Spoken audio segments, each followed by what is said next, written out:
1883년 뉴욕에서 보험을 판매하는 보험 설계사 한 사람이 있었습니다. 이 사람은 그날 아주 큰 계약권을 계약하게 되었습니다. 그런데 계약서에 서명을 하려던 고객이 잉크병을 쳐서 잉크가 엎질러지게 되었고 계약서가 잉크 범벅이 되어서 그 계약은 진행될 수가 없었습니다. 이분은 급히 달려가 사무실에서 또 다른 서류를 들고 고객을 만나러 달려왔습니다. 근데 안타깝게도 고객은 또 다른 보험 설계사와 계약을 맺어버리고 말았습니다. 굉장히 커다란 보험이었는데 얼마나 안타까웠겠습니까? 그는 고객을 원망할 수도 있고 또 자신이 계약하려고 했던 보험권을 먼저 계약해버린 또 다른 보험 설계사를 원망할 수 있었지만 그는 그러질 않았습니다. 오히려 안타까운 이 순간 잉크가 엎질러져 버림으로 말미암아 성사되지 못했던 계약, 엎질러지지 않는 잉크 또는 펜 속에 잉크를 머금은 그 펜을 만들 수는 없을까? 그의 관심은 거기에 온통 모아졌습니다. 그의 마음의 관찰의 포인트는 엎질러진 잉크와 펜에 모아져 있었고 엎질러지지 않는 잉크와 그런 펜을 만들 수는 없을까? 이 관심이 인류 역사상 최초의 만년필을 만들게 되었습니다. 그때가 1883년. 이 만년필을 발명한 사람은 보험 설계사 출신의 발명가가 되어버린 루이스 에디슨 워터맨이라는 사람입니다. 여러분이 지금 화면에서 보시는 저 사진의 인물이 1883년 만년필을 인류 역사상 최초로 만든 그분입니다.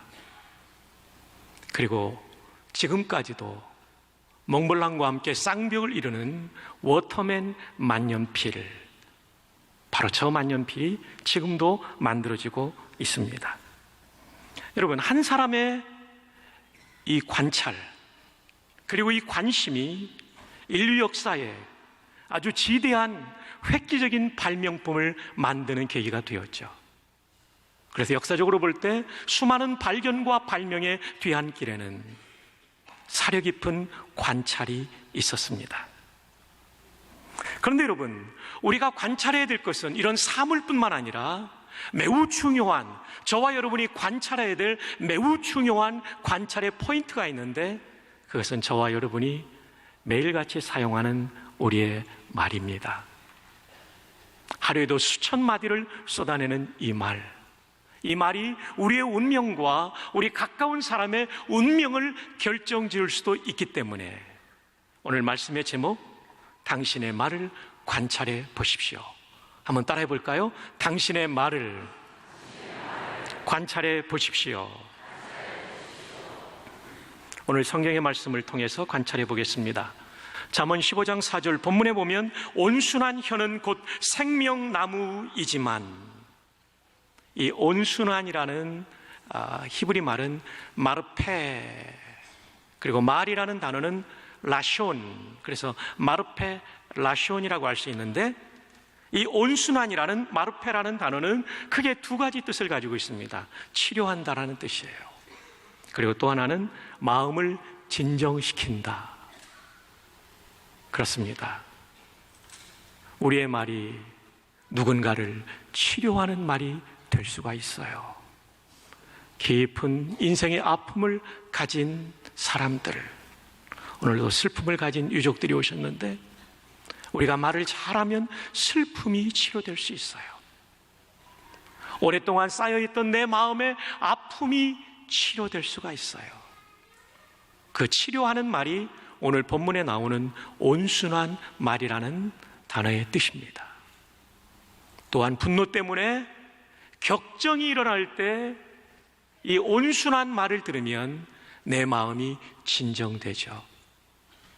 그리고 마음에 커다란 낙심이 생겨가지고 인생이 무너져 버릴 것 같은 그런 절망감을 느낄 때, 이것도 마음의 또 하나의 격동인데요, 이 온순한 말을 들으면 마음이 진정돼서 그 문제를 해결할 수가 있는 거죠. 이런 온순한 말은 듣는 사람에게 생명나무가 된다라고 오늘 본문이 말합니다. 여기서 생명나무라는 말은 우리에게 진정한 살맛을 느끼게 해준다는 것, 그리고 생기를 불어넣어 준다는 것, 생동감과 생명력을 준다는 것이죠. 그러니 여러분, 우리가 사용하는 말이 얼마나 소중한 하나님의 도구입니까? 우리가 이 사용하는 말을 잘 사용하면, 어떻게 사용하냐면 치료하는 말로 사용하고, 마음을 진정시키는 말로, 온순한 말로, 마르페라숀, 이 말로 사용하게 될 때 우리는 상처 입은 사람들을 치유할 수 있으며 낙심한 사람들을 일으킬 수 있는 하나님의 도구가 될 수 있는 것입니다. 예수님의 말씀이 그런 말씀이었습니다. 요한복음 8장에 오면 가나마다 현장에서 붙잡힌 여인이 있었습니다. 바리새인과 사두개인들이 끌고 와가지고, 예수여, 모세 율법에 따르면 이 여인을 돌로 쳐 죽이라고 했는데 당신은 이 문제에 대해서 어떻게 판단하십니까? 주께서 말씀하십니다. 죄 없는 자가 먼저 돌을 들어 쳐라. 그리고는 땅바닥에 앉아 예수님께서 글을 쓰셨다라고 되어 있어요. 어떤 글을 썼는지 성경에 나오지 않은데, 이 글을 쓸 때 사람들이 떠난 것을 보아서 어떤 설교자는 그렇게 말합니다. 거기 몰려왔던 남자들의 성적인 범죄를 다 기록하고 계셨다. 그러나 본문을 가만히 들여다보면 그런 것 같진 않아요. 예수님의 말씀을 듣고 마음의 찔림을 받고 그들이 떠나갔다라고 되어 있습니다. 그 남자들이 다 떠나갔을 때 예수님께서 그 여인에게 묻습니다.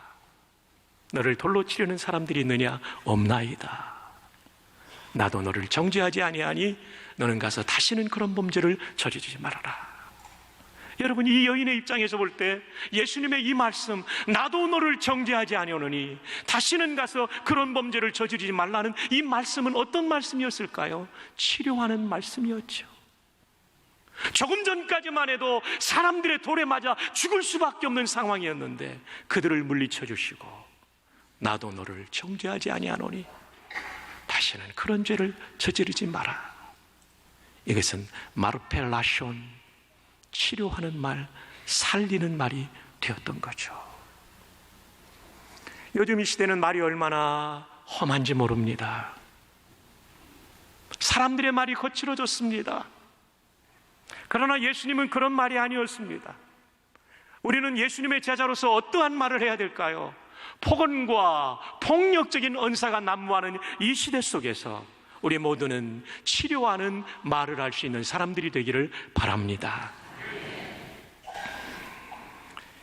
가정치유상담연구원에서 발표한 행복한 가정 만드는 10계명에 보면 제1계명, 가정의 가장 좋은 상비약은 칭찬과 감동입니다.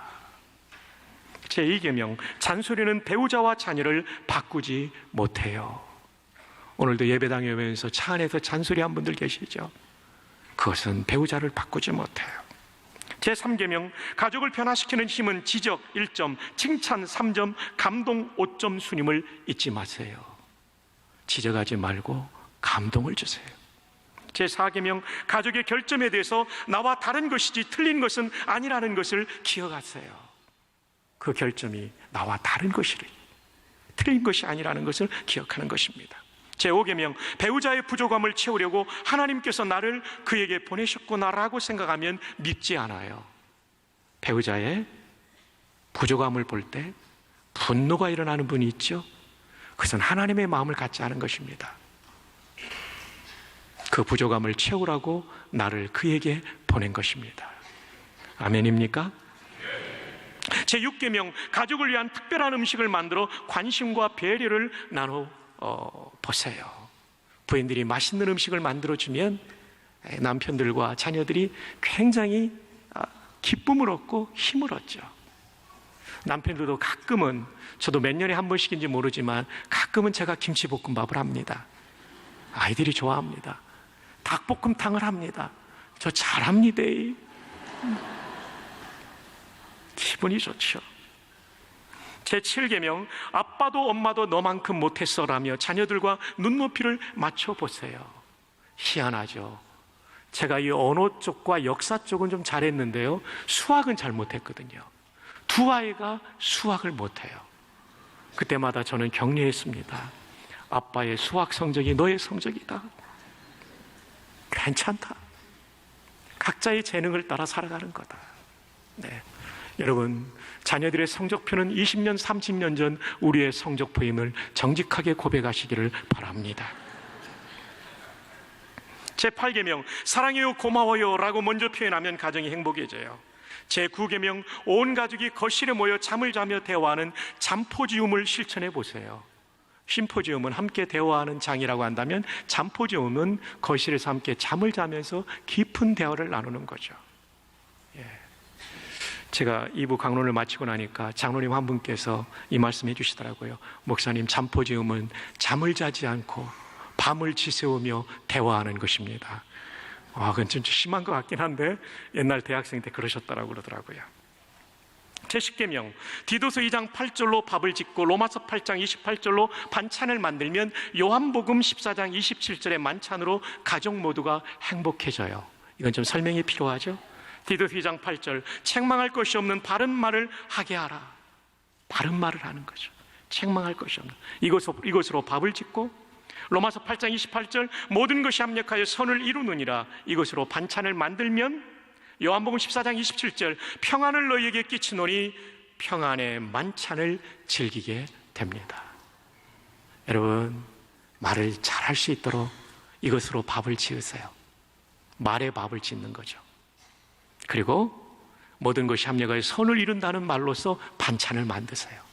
그러면요, 우리 가정은 평안의 만찬을 대하는 기쁨이 있을 것입니다. 예수님은 부활하신 다음에 디베라 바닷가에 고기 잡고 있는 베드로에게 찾아가십니다. 왜냐하면 베드로 입장에서 보면 부활하신 주님을 만나고 너무나 미안하거든요. 수제자라고 하면서 주님의 고난의 연장에서 주님을 부인했고, 저주까지 하면서 부인했고, 예수님이 십자가에서 달리실 때 그는 도망쳤거든요. 부활하신 주님은 그런 베드로를 찾아오세요. 미안해서 디베라 바닷가로 갈릴리 바닷가죠. 거기로 가버린 고기 잡으러 간 베드로를 찾아가세요. 예수님이 거기에 찾아가셨다는 얘기는 말하지 않는 말로 커뮤니케이션을 하는 것입니다. 이것을 우리는 몸의 언어, 바디 랭귀지라고 말하죠. 여러분이 오늘 예배당에 왔다는 것이 일단 바디 랭귀지예요. 하나님 사랑합니다. 경배합니다. 아멘. 예수님이 디베라 바닷가로 베드로를 만나러 가셨다는 것이 몸의 언어, 바디 랭귀지예요. 내가 너와 관계를 회복하고 싶다. 그리고 그분은 말씀하십니다. 너 왜 그날 나 부인했니? 너 왜 그날 나를 저주까지 하면서 모른다고 했니? 너 내가 십자가에 달릴 때 수제자이면서 어떻게 그렇게 도망갈 수 있었니? 나 배신감 엄청 느꼈다. 이렇게 말씀하지 않으시고 네가 나를 사랑하느냐? 아가파스메 라고 물으신 거예요. 이것은 말의 언어로 그를 용서하시는 장면이에요. 비록 베드로가 잘못을 저질렀고 베드로가 죽일 놈이지만 이 베드로의 마음을 치유하고 계시는 예수님의 마르페 라숀, 치유의 언어를 우리는 여기서 읽게 됩니다. 책망하거나 비난하거나 원인을 추궁하지 않고 그에게 말씀하십니다. 네가 나를 사랑하느냐? 이 얘기는 그의 과거에 대해서 책임을 묻지 않고 이제부터 너와 내가 만들어가는 미래를 펼쳐가자라는 말씀이세요.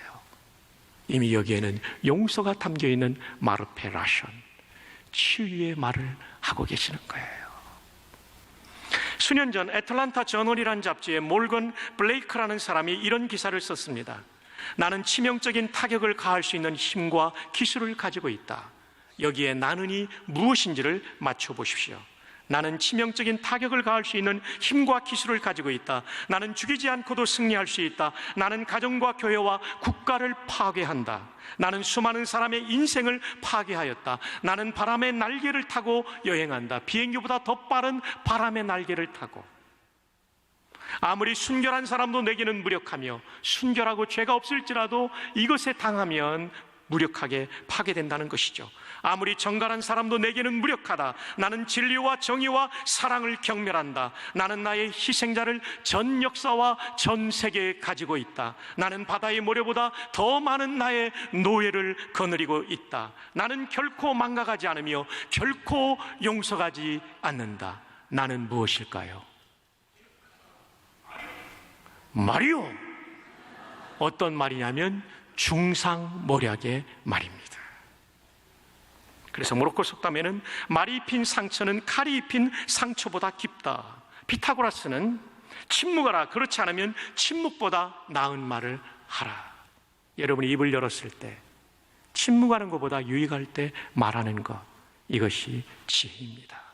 그것이 살리는 말이 될 것입니다. 자, 그러면 어떻게 하면 우리가 살리는 말을 할 수 있을까요? 첫째, 내 마음에 생명의 말씀이 있어야 살리는 말을 합니다. 하나님의 말씀, 지난주에 박희천 목사님을 통하여 들은 그 말씀, 그 위대한 말씀, 10,000원, 20,000원 주고 살 수 있는 한 덩어리의 책이 아니라 운명을 바꿀 수 있는 이 말씀이 내 가슴 속에 새겨져 있어야 돼요. 성경을 읽고 암송하고 공부하십시오. 강론 시간에 경청하십시오. 마태복음 12장 34절에 독사의 자식들아, 너희는 악하니 어떻게 선한 말을 할 수 있느냐? 이는 마음에 가득한 것을 입으로 말함이라. 내 마음에 있는 것이 입으로 나와 말이 되는 것입니다.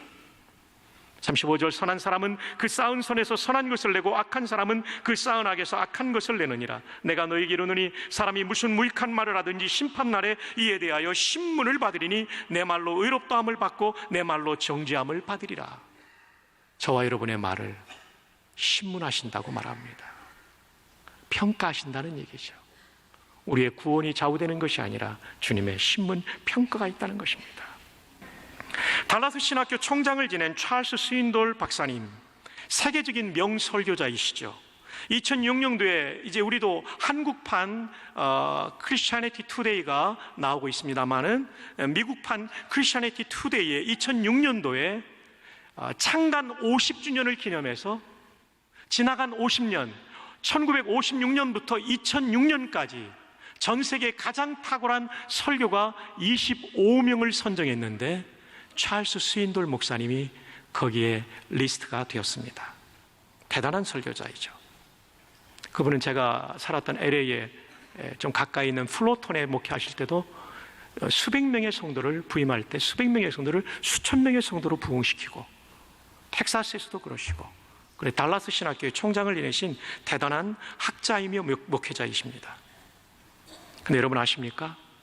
이분이 고등학교 1학년 초반부까지는 심각한 말 더듬 증세로 고생했던 청소년이었다는 사실을, 이렇게 탁월한 연설가요, 탁월한 설교가가 될 수 없는 심각한 말 더듬 증세를 가지고 있던 사람이 찰스 스윈돌이었습니다.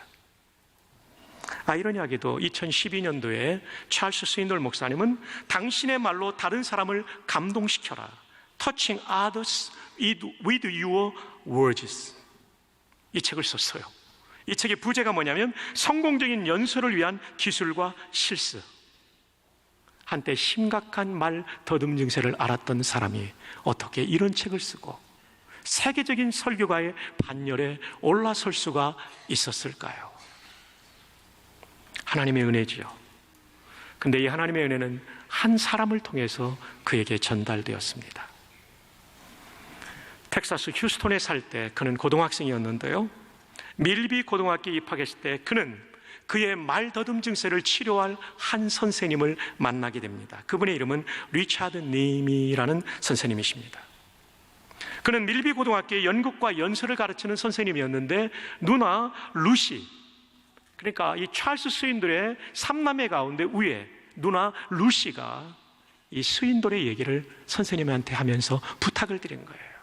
선생님, 내 동생 찰스가 너무나 말을 더듬어요. 선생님은 연설과 연극을 가르치는 선생님이시니까 제 동생 좀 고쳐주세요. 그래서 이 선생님을 만나게 되는 거예요. 이 선생님을 만나기 전까지 스윈돌은 from이라는 단어 하나를 발음할 때도 from 이렇게 쉽게 발음하지 못하고 from, 그리고 시라는 단어, 포임이라는 단어를 발음할 때도 포임 이렇게 발음했어요. 얼마나 답답했겠어요. 암송했다는 memorized라는 단어를 발음할 때도 memorized. 제가 흉내를 좀 제법 내고 있죠? 네. 그러던 어느 날 학교 복도에서 이 선생님이 리차드 니미 선생님이 자기에게 다가오는 거예요. 알죠? 이 선생님이 연설과 연극을 가르치는 선생님이라는 것을 알죠? 설마 나를 향해서 오고 계실까? 나하고 대화하려고 오실까? 아니야.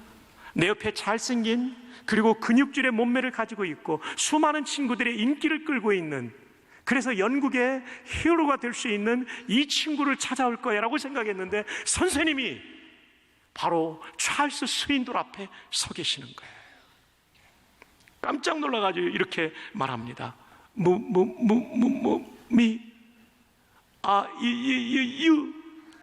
talking to me? 제가 우리말로 번역해 봤습니다. 저예요? 선생님? 저에게 말씀하시는 거예요? 선생님이 이렇게 크게 웃으면서 치아를 드러내며 웃으면서 말씀하셨습니다. Of course, 그럼 물론이지. You belong on our debate team. 너 이제부터 우리 토론팀에 들어와야 되고, and in my drama class, 연극 클래스에 수업에 들어와야 돼. 그러면서 선생님은 고등학교 1학년의 스윈돌에게 말씀하셨습니다. 내가 보니까 너 말 잘할 수 있는 자질이 있어. 그리고 너는 어느 날 우리 연극팀의 가장 뛰어난 스타가 될 거야. 믿을 수가 없었어요, 선생님의 이 말이. 선생님은 확신 있게 말하는데 찰스 스윈돌은 믿을 수가 없었어요. 그래서 선생님의 클래스에 들어가는 것을 결정하지 못할 때 선생님이 줄기차게 만날 때마다 권면합니다. 너 자질이 있어. 잘할 수 있어. 얼마나 선생님이 열정적으로 확신 있게 말하는지요. 자기는 자신이 없는데 선생님이 확신이 하도 세니까 그 수업 듣겠다고 사인을 해버렸어요. 그리고 수업에 들어갑니다. 수업 시간 외에 이 네이미 선생님이 개인적으로 불러서 멘토링을 해줍니다. 찰스, 너 보니까 말을 하고 싶은데 생각이 너무 빨라서 입이 따라가지 못하는 거야. 그래, 네 생각을 말로 옮길 때 천천히 옮기면 돼. 아, 그러니까요, 조금씩 말이 더듬는 것이 사라지기 시작하는 거예요. 찰스의 애칭이 척이잖아요, 영어로요. 척. 그리고 발음은 또렷하게 하는 게 중요해. 조금씩 해보니까 바뀌는 거예요. 그리고 척, 중요한 말을 할 때 그 말에는 밑줄을 쳐. 이렇게 한 학기를 훈련받고 나니까요, 자기도 모르게 더듬는 일이 사라지게 되는 거예요.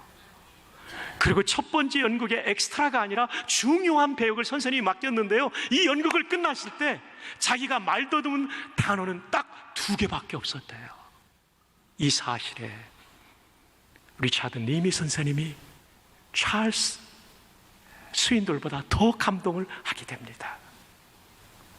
그리고 그가 고등학교 졸업반이 되었을 때 무려 3개의 연극에 출연합니다. 가장 중요한 연극이 조지 워싱턴 여기에 잠들다, 조지 워싱턴 slept here라는 연극의 주인공으로 나갑니다. 그리고 연극이 성공적으로 마쳐지고 막이 내려왔을 때 사람들이 우려와 같은 박수가 쏟아지는데 커튼콜이라고 하죠. 출연했던 모든 배우들이 나갔을 때 그 박수가 스윈돌을 향하고 있었습니다.